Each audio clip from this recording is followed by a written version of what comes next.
Good morning. ഞാൻ doctor അഞ്ജലിയാണ്. ഞാൻ MD Ayurveda complete ചെയ്ത ഡോക്ടറാണ്. ഞാനിപ്പോൾ വർക്ക് ചെയ്യുന്നത് society for action and community ഹെൽത്തിന്റെ കീഴിലും SBI ഫൗണ്ടേഷനും കൂടി ഒത്തുചേർന്ന് പോകുന്ന സാൻസ്വിത സെന്ററിലാണ് വർക്ക് ചെയ്യുന്നത്. ഇത് സ്ഥിതി ചെയ്യുന്നത് വൈക്കത്താണ്, തലയാളം. ഇതൊരു സെന്ററാണ് for the management of neurological disorders and disability. ഇതിൻ്റെ ഒരു പ്രത്യേകത, നമ്മളിവിടെ 100 കുട്ടികൾക്ക് ഫ്രീ ആയിട്ടുള്ള ചികിത്സയാണ് കൊടുക്കുന്നത്, ജനിതക വൈകല്യങ്ങളുള്ള കുട്ടികൾക്ക്. അതായത് സെറിബ്രൽ പാൾസി, ഡൗൺ സിൻഡ്രം, പിന്നെ നമ്മുടെ ഓട്ടിസ്റ്റിക് സ്പെക്ട്രം ഡിസോർഡേഴ്സ്, ഇങ്ങനെയുള്ള കുട്ടികൾക്ക് നമ്മൾ 100 പേർക്ക് ഫ്രീ ചികിത്സ കൊടുക്കുന്നുണ്ട്. പിന്നെ അതുപോലെ വേറെ ന്യൂറോളജിക്കൽ ഡിസോർഡേഴ്സ്, അതായത് സ്ട്രോക്ക്, പാർക്കിൻസൺസ്, എപ്പിലെപ്സി, ഇതിനും നമ്മൾ ചികിത്സ കൊടുക്കുന്നുണ്ട്. ശരിക്കും ആയുർവേദം ഇതിനൊക്കെ വളരെ എഫക്റ്റീവ് ആയിട്ടുള്ള ഒരു സംഭവമാണല്ലേ? തീർച്ചയായിട്ടും. കാരണം നമ്മളിപ്പോൾ സ്ട്രോക്കിന് നമ്മൾ എമർജൻസി മാനേജ്മെന്റ് ചെയ്ത് കഴിയുമ്പം അവരുടെ ജീവൻ രക്ഷിക്കാൻ പറ്റും. പക്ഷേ അവർക്ക് ബാക്കിയുള്ള, അതായത് അവരുടെ ആ ഒരു ഡേ ടു ഡേ ആക്ടിവിറ്റീസ്, അവരുടെ ഡെയിലി റൂട്ടീൻസ്, അത് അവർക്ക് ചെയ്യാൻ ഒത്തിരി ബുദ്ധിമുട്ടായിരിക്കും. അപ്പൊ ആ സമയത്ത് നമ്മൾ ആയുർവേദ പഞ്ചകർമ്മയും അതുപോലെ തന്നെ ഫിസിയോതെറാപ്പിയും കൂടി കമ്പൈൻ ചെയ്തിട്ട് ഒരു ട്രീറ്റ്മെന്റ് പ്രോട്ടോകോളിലാണ് നമ്മൾ ഇവിടെ പോകുന്നത്. അപ്പൊ ശരിക്കും അതിൻ്റെ ഒരു ഡിഫറൻസ് നമുക്ക് കാണാൻ പറ്റുന്നുണ്ട്. കാരണം നമുക്കൊരു 15 days ഒക്കെ കഴിയുമ്പോൾ എത്രമാത്രം വ്യത്യാസമാണെന്നുള്ളത് നമുക്കത് കാണാൻ പറ്റുന്നുണ്ട്. ഇപ്പൊ കർക്കിടകമായതുകൊണ്ട് പേഷ്യൻസിന്റെ ഒരു കുത്തൊഴുക്കാണോ, അതോ ആയുർവേദത്തിലേക്ക് ഒരുപാട് പേര് വരുന്നുണ്ടോ? അതെ, തീർച്ചയായും. ഇപ്പൊ ഞാൻ എൻ്റെ ഒരു ക്ലിനിക്ക്, എനിക്ക് പ്രൈവറ്റ് പ്രാക്ടീസ് ഉണ്ട്. അപ്പൊ ഞാൻ ഡോക്ടർ കെ ആയുർവേദിക് ക്ലിനിക്കിലും അവിടുത്തെ ചീഫ് ഫിസീഷ്യനാണ്. അവിടെയാണ് ഒത്തിരി കേസസ് ഈ കർക്കിടക പാക്കേജ് ചോദിച്ചിട്ട് കർക്കിടക ചികിത്സ പ്രാധാന്യം, എനിക്ക് തോന്നുന്നു ഇപ്പോഴത്തെ യങ് ആയിട്ടുള്ള ജനറേഷനും അതിന്റെ പ്രാധാന്യം വളരെ മനസ്സിലാക്കുന്നുണ്ടെന്നാണ് എനിക്കതിന് മനസ്സിലായത്. അതായത് അവരിങ്ങനെ ഒരു 5 ദിവസത്തേക്ക് ചികിത്സ ഉണ്ടാവുമോ അല്ലെങ്കിൽ 7 ദിവസത്തേക്ക് ഉണ്ടാവുമോ ഇങ്ങോട്ട് ചോദിക്കുകയാണ്. അപ്പൊ ഭയങ്കര സന്തോഷം തോന്നുന്നു. അടിപൊളി. ആക്ച്വലി ഇപ്പൊ നമ്മുടെ ലിസണേഴ്സിന് വേണ്ടിയിട്ട് കുറച്ച് ടിപ്സ് പറഞ്ഞു കൊടുക്കും, ഇപ്പൊ ഫുഡിലാണെങ്കിലും. തീർച്ചയായിട്ടും. കർക്കിടക മാസം എന്ന് പറയുന്നത് തന്നെ അതിനൊരു വേറെ പേരുണ്ട്. അതായത് പഞ്ഞമാസം എന്നാണ് അതിനെ അറിയപ്പെടുന്നത്. കാരണം എന്താണെന്ന് വെച്ചാൽ നല്ല മഴയാണ്, മഴ കൂടുതലായിട്ടുള്ള അവസ്ഥ. അപ്പൊ രോഗത്തിന്റെ എണ്ണം എന്ന് പറഞ്ഞാൽ വളരെ കൂടുതലാണ്. പിന്നെ മഴ കൂടുതലാവുമ്പോൾ നമ്മുടെ ശരീരത്തിൽ, നമ്മൾ ആയുർവേദത്തില് വാദം കൂടുക എന്ന് പറയും. നമ്മുടെ വാദദോഷം കൂടും. വാദദോഷം കൂടുമ്പോൾ തന്നെ നമ്മുടെ ശരീരത്തിൽ വേദന ഉണ്ടാവും. കഴുത്തുവേദന, മുട്ടുവേദന, നടുവേദന, അങ്ങനെയാണ് പേഷ്യൻസ് പറഞ്ഞ് ക്ലിനിക്കിൽ എത്താറുള്ളത്. അപ്പൊ ഈ വേദന, അതുപോലെ തന്നെ നീര് കൂടുതലായിരിക്കും. ഇതിന്റെയൊക്കെ കാരണം എന്ന് പറഞ്ഞാൽ നമ്മുടെ മഴ വന്നിട്ട് തണുപ്പടിച്ചിട്ട് നമ്മുടെ ശരീരത്ത് തണുപ്പ് കൂടിയിട്ട് വാതദോഷങ്ങൾ ഉണ്ടാവുകയാണ്.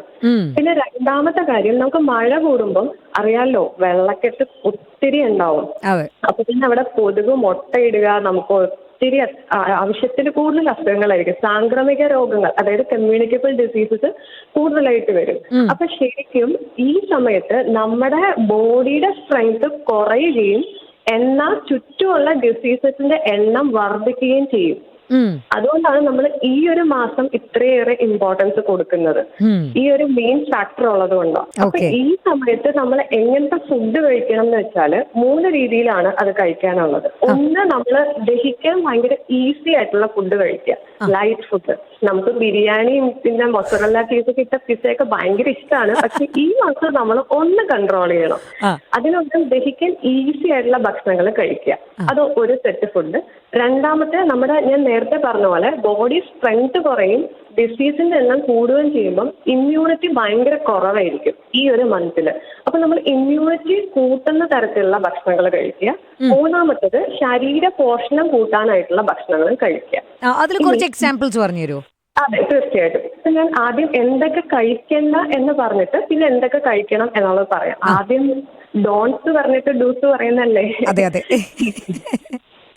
അപ്പോ നമ്മൾ ഈ സമയത്ത് തൈര് കഴിക്കാൻ പാടുള്ളതല്ല. കാരണം തൈര് ദഹിക്കാൻ കുറച്ച് ടഫാണ്, കുറച്ച് ബുദ്ധിമുട്ടുള്ളതാണ്.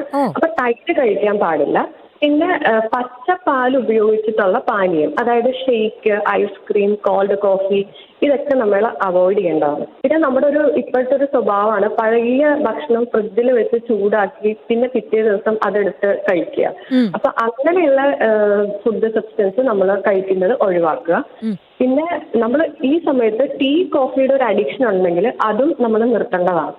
അത് നിർത്തുക എന്ന് വെച്ചാൽ എണ്ണം കുറച്ചാൽ മതി കേട്ടോ. ഡെയിലി 8ഉം 10ഉം കോഫിയും ടീ ഒക്കെ കഴിക്കുന്ന ആൾക്കാരെ എനിക്കറിയാം. ഈവൻ ഡോക്ടേഴ്സിന്റെ ഇടയിൽ പോലും ഉണ്ട്. പക്ഷെ അവർ ഈ മാസം ആകുമ്പോൾ ഒന്ന് കൺട്രോൾ ചെയ്ത് 1ലോ 2ലോ ഒതുക്കുക. കൊടുക്കുന്നത് ഞാൻ ശ്രദ്ധിക്കാറുണ്ട്. ഇപ്പൊ ഡോക്ടർ പറയുന്നതേ 2 കാര്യങ്ങളുണ്ട്. ഒന്ന്, നല്ല മഴയത്ത് നല്ല ഷേക്ക് കുടിക്കുന്ന ആൾക്കാരുടെ ഹൃദയം തകർന്നിട്ടുണ്ടാവും. പിന്നെ മറ്റേ നല്ല മഴ, ജോൺസൺ മാഷ്, ചായ എന്നൊക്കെ പറഞ്ഞ് കുടിക്കുന്നവരുടെയും ഹൃദയം തകർന്നിട്ടുണ്ടാവും.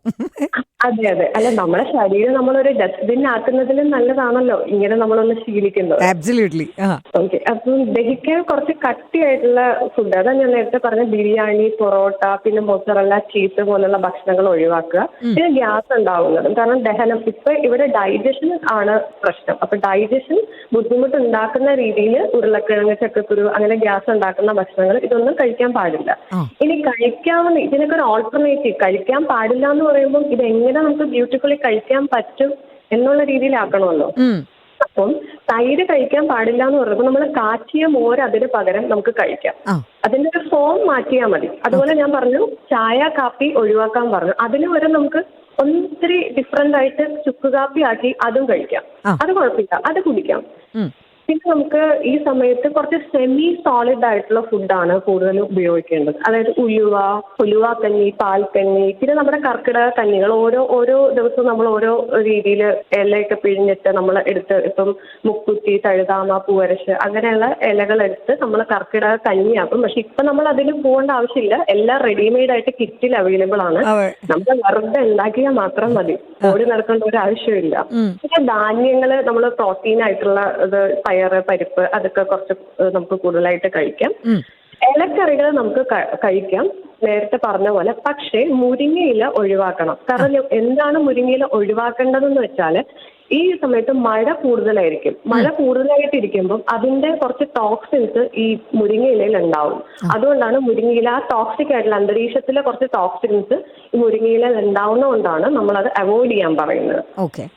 ഈ സമയത്ത് മുളക് പൊടിയൊക്കെ ഒഴിവാക്കിയിട്ട് അതിന് പകരം നമുക്ക് ഇഷ്ടമുള്ള കുരുമുളക് പൊടി ചേർക്കാവുന്നതാണ്. ചില കാര്യങ്ങൾ ഒഴിവാക്കി അതിന് ഓൾട്ടർനേറ്റീവ് ആയിട്ട് അല്ലെങ്കിൽ അതിന് സബ്സ്റ്റിറ്റ്യൂട്ട് ആയിട്ട് നമുക്ക് എന്ത് ചെയ്യാം എന്നുള്ളത് ആ ഭക്ഷണ രീതി ഫോളോ ചെയ്താൽ മതി. അതുപോലെ സൂപ്പ്, ഇപ്പൊ പണ്ട് കഞ്ഞിയായിരുന്നു, പക്ഷെ കാലത്തിനൊപ്പം നമ്മൾ മാറണമെന്നാണല്ലോ. ഇപ്പോഴത്തെ ന്യൂജൻ എല്ലാവരോടും നമുക്ക് സൂപ്പ് പറയാം. സൂപ്പ് ഡിഫറെന്റ് ആയിട്ട് അവരുടെ ഫ്ലേവറിനനുസരിച്ചിട്ടുള്ള സൂപ്പ്, പെപ്പർ, കുരുമുളകൊക്കെ ഇട്ട് അത് വളരെ നല്ലതാണ്. എസ്പെഷ്യലി നമ്മൾ സജസ്റ്റ് ചെയ്യുന്ന ആട്ടിൻ സൂപ്പാണ്. വളരെ എഫക്റ്റ് ആണത്. അത് നമ്മുടെ ബോഡി സ്ട്രെങ്തിനെ നന്നായിട്ട് കൂട്ടും. പിന്നെ നമ്മള് 14 ദിവസമാണ് കർക്കിടക കഞ്ഞി പറയുന്നത്. അതിന് ചിലപ്പോൾ 10 ദിവസം നമുക്ക് ഉപയോഗിക്കാം, 5 ദിവസം ഉപയോഗിക്കാം, 10 ദിവസം ഉപയോഗിക്കാം, 14 ദിവസം, പിന്നെ ഒരു 1 month ആയിട്ട് നമുക്ക് ഉപയോഗിക്കാൻ പറ്റും. പിന്നെ വെള്ളം നമ്മൾ കുടിക്കുമ്പോൾ മാക്സിമം ചൂടുവെള്ളം കുടിക്കുക. ജീരകമോ മല്ലിയോ ചുക്കോ ഒക്കെ ഇട്ടുള്ള ചൂടുവെള്ളം കുടിക്കുക. അല്ലാതെ ഫ്രിഡ്ജിൽ നിന്ന് എടുത്ത തണുത്ത വെള്ളം അങ്ങനെ കുടിക്കുന്നത് ഈ സമയത്തെങ്കിലും നമുക്ക് ഒഴിവാക്കാം. Alright, thank you so much, doctor. Thank you so much for spending your time for us. Thank you. Thank you. Expertise ഉള്ള ആളുകൾ പറയുന്നത് കേൾക്കുക, അതിനനുസരിച്ച് ഇത് നടക്കുക. അതാണ് ആരോഗ്യത്തിന് എപ്പോഴും നല്ലത്. ഇത് ടൈം പാസ് ആണ്. ഇവിടെ ഞാനാണ് നീന, റേഡിയോ മാഗ് 91.9 നാട്ടിലെങ്ങും.